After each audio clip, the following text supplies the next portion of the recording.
The disappearance of Mekayla Bali on April 12, 2016 remains one of Canada's most perplexing missing person cases. Here's a brief overview of the timeline and the key facts surrounding her disappearance. Born on July 2nd, 1999, Margaret Kim Bailey was 16 years old at the time of her disappearance. She lived in Yorktown, Saskatchewan, Canada, with her mother, Paula Marie Bali, her younger siblings, and maternal grandmother, as well as her aunt. Her maternal grandfather had passed away 1 month before her disappearance. Mekayla was described as a shy, quiet, and introverted person. She loved playing the violin and was active in the school's drama club. On the day of her disappearance on April 12, 2016, Mekayla left her home for school as usual, but her movements that day were captured on multiple surveillance cameras, offering a detailed but puzzling timeline of her actions. At 8:20 in the morning, Mekayla was dropped off at Sacred Heart High School in Yorktown. She entered the school briefly but soon left through the back door. Between 8:30 and 8:40 in the morning, surveillance footage shows Mekayla walk into a nearby Tim Hortons. She was then seen using her phone and pacing around the restaurant. At 8:50, Mekayla left the Tim Hortons and walked to a nearby TD Bank. She attempted to withdraw money but was unsuccessful due to insufficient funds. She then returned to Tim Hortons. At 9:10 in the morning, Mekayla approached two individuals at Tim Hortons asking for assistance in obtaining a ride to Regina, Saskatchewan, approximately 200 kilometers away or 125 miles. They declined to help. At 9:20 in the morning, Mekayla left Tim Hortons and walked to a local pawn shop, but she did not pawn anything. Between 9:30 and 9:40 in the morning, Mekayla was spotted at a second coffee shop nearby Starbucks located inside a Yorktown bus depot. Witnesses reported she appeared to be waiting for someone. At 11:35 in the morning, Mekayla was seen again at the bus depot. She inquired about departure times for the buses to Regina, but did not purchase a ticket. Between 1 and 1:45 p.m., Mekayla was last definitively seen on surveillance footage at the bus depot. She appeared calm and showed no signs of distress. There was no confirmed travel for Mekayla, although Mekayla inquired about a bus to Regina. There was no evidence she boarded one. No bus drivers or passengers reported seeing her that day. There were many unanswered questions about the phone activity. Mekayla did use her phone frequently on the morning of her disappearance, but her text messages and calls have not provided definitive clues.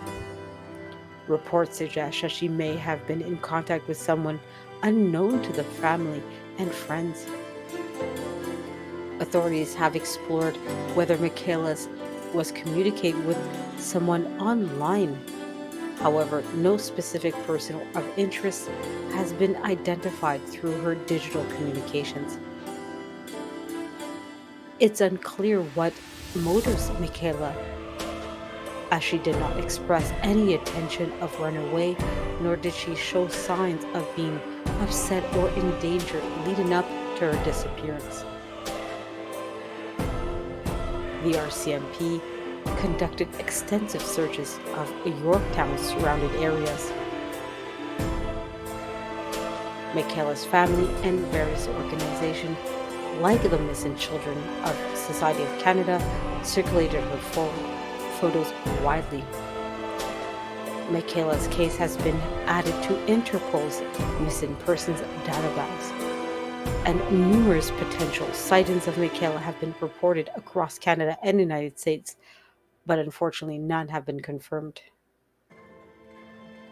At the time of her disappearance, Mekayla was 5'2" or 157 centimeters, weighed approximately 114 pounds or 52 kilos, had a blonde hair with a pink streak, blue eyes, and acne scars on her forehead.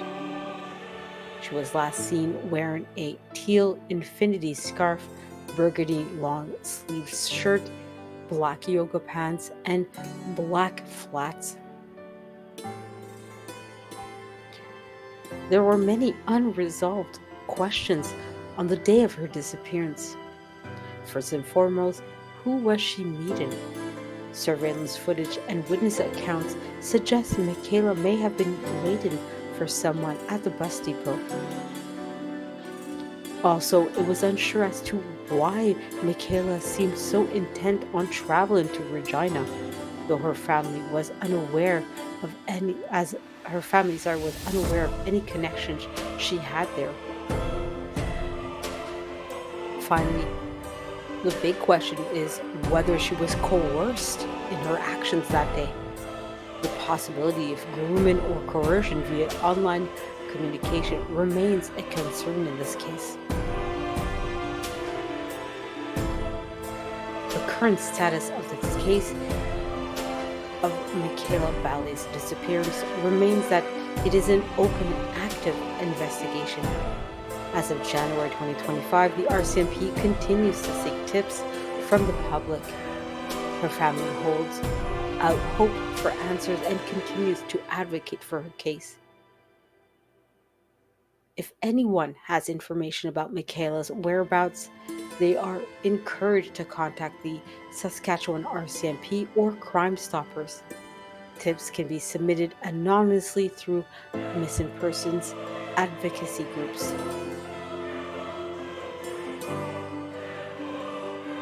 Mekayla Margaret Kim Bali, born on the 2nd of July 1999 in Regina, Saskatchewan, Canada, was a 16-year-old high school student who disappeared from Yorktown, Saskatchewan on April 12, 2016. At the time of her disappearance, she was in the 11th grade at Sacred Heart High School. Mekayla was known for her shy and quiet demeanor and enjoyed playing the violin and participated in the school's drama club. She lived with her mother, Paula Marie Bali, a consultant for the Ministry of Social Services of the Government of Saskatchewan, along with her aunt, maternal grandmother, and two younger siblings in Yorktown. Her maternal grandfather had passed away in March 2016, just a month before her disappearance. On the day she vanished, surveillance footage tracked Mekayla's movements around Yorktown. She was last seen between 1 p.m. and 1:45 at the local bus stop, but did not board any buses. Despite extensive investigation and numerous reported sightings over the years, no definitive clues have ever been given about her whereabouts, nor allowed her to be found, and her fate remains unknown. Mekayla's disappearance has garnered significant media attention, and her family continues to search for answers, holding out hope for her search. As of January 2025, the case remains unsolved. As of now, there have been no officially identified suspects in the disappearance of Mekayla Bali. Despite extensive investigations and media coverage, authorities have not publicly named any individuals or connected persons to her case. The disappearance remains unsolved, and law enforcement continues to look into potential leads and sightings that have been reported over the years. Various theories and speculations about Mekayla's disappearance have been discussed in the media, but no concrete evidence has emerged to point to a specific individual or group of people as being responsible. The investigation has involved local law enforcement as well as Saskatchewan RCMP and also received support from the public in the forms of tips and information. Mekayla's family continues to hold out hope that she will be found and that they have been actively involved in keeping the case in the public eye. However, there's been no official confirmation of any suspects or persons of interest in the case to date. The search for Mekayla Bali has involved a wide range of individuals, organizations, and institutions, including law enforcement agencies, her family, advocacy groups, and general public. Here's a brief overview of the key entities involved. When it comes to law enforcement, the Royal Canadian Mounted Police, also known as the RCMP, has led the investigation, in particular the Saskatchewan RCMP. They have conducted extensive searches, reviewed surveillance photos, and followed up numerous tips and leads. The Yorktown City Detachment also was involved. So, alongside local RCMP officers in Yorktown, were among many of the first to handle the case. Interpol was also contacted to investigate Mekayla's case, which has been added to the international missing person database to help with global searches. Of course, her family and friends were also involved in searching for Mekayla. Paula Marie Bali, Mekayla's mother, has been the most vocal advocate for her daughter's case, tirelessly campaigning for information and keeping Mekayla's disappearance in the public eye. Mekayla's extended family and relatives, including her grandmother, siblings, and others, have also been supporting the search efforts and raised awareness. There, of course, has been many community and advocacy groups that have been involved, including the Missing Children Society of Canada, otherwise known as MCSC. This organization has provided resources and support to the family, including assistance with social media campaigns and outreach. There's also been the Canadian Centre for Child Protection. This group has worked to spread information about Mekayla's access and case across Canada and internationally. Finally, there's been the Child Find of Saskatchewan. They've contributed by helping circulate information, posters about Kayla's disappearance. Of course, the media and public campaigns have been involved in trying to solve this case. There have been numerous social media campaigns on platforms such as Facebook, Twitter, now X, Instagram, that have been used extensively to share updates, raise awareness, and spread images of Mekayla. Of course, the national news outlets such as CBC, CTV, and Global News covered her case in detail, helping it to be kept in the public eye. Finally, there's been international awareness efforts. Her case has been featured in podcasts, online forums, and true crime shows to generate leads and tips around the world. Of course, there's been specialized resources that have been involved, such as private investigators. At various points, private investigators were engaged by the family to pursue leads that law enforcement may not have had the resources to follow up. There's been also non-governmental organizations or NGOs. These various NGOs specializing in missing person cases have been involved in offering support and amplifying awareness.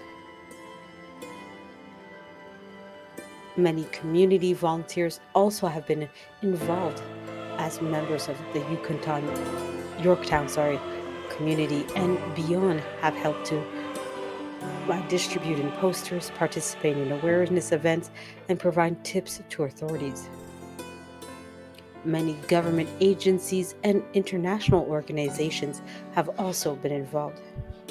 The Saskatchewan Ministry of Social Services has been involved as Mekayla's mother worked for the ministry. They've been indirectly supportive in helping provide her with time and the resources for advocacy.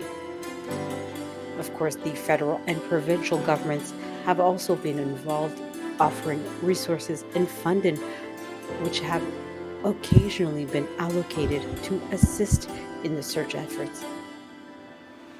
Unfortunately, there was no Amber Alert program at the time, and consequently, no Amber Alert was issued in her case.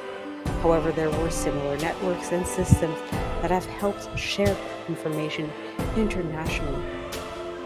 The case has remained open, and all entities continue to collaborate in the hope of finding Mekayla's or obtaining definitive information about her fate.